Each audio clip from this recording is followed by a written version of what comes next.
Nate and I wanted to share our experience of how we made it through the last few years as a married couple and as creatives for Hallmark.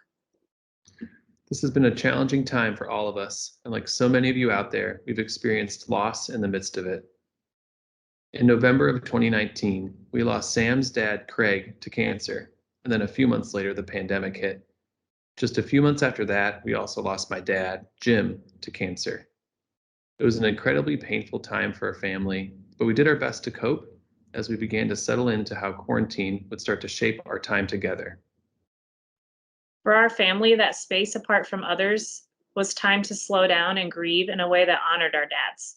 They were both drawn to nature, both artists who loved capturing landscapes, and both found the most peace being outdoors. So that summer, we went on a few camping adventures with our pop up camper, which seemed like a great way to remember them. And during these trips, we thought a lot about Jim, who loved camping. We collected rocks and driftwood, just like Craig would have done, and cried as we thought about the relationships our kids would miss out on with their grandpas. Unfortunately, grief and quarantine were just the beginning of what unfolded in 2020.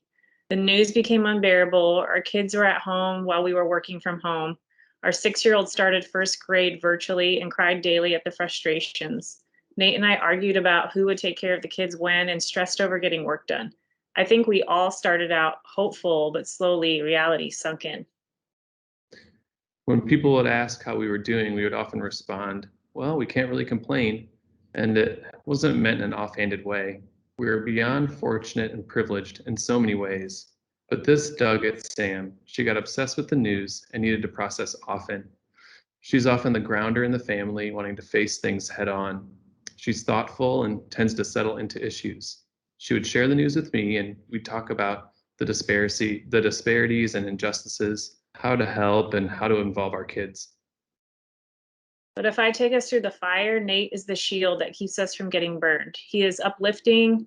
He sees the good in everyone. He's the one that continues to bring the light day after day with music, good food, and getaway trips.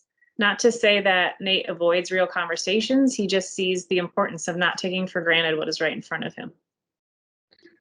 I guess the past 2 years have shown us how differences are part of what makes our relationship successful.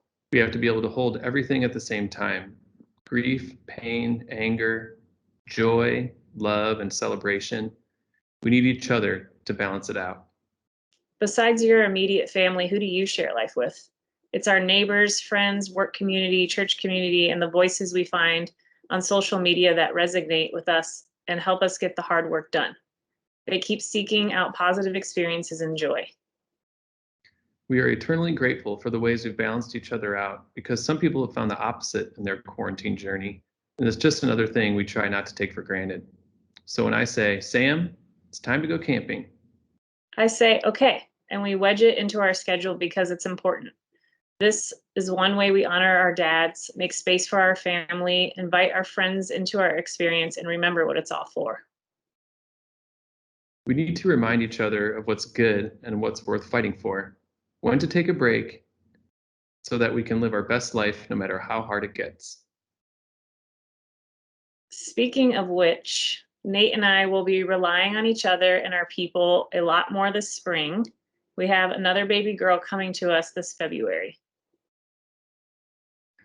Yeah, and we're definitely going to have to recalibrate. Thanks, everyone. Thanks.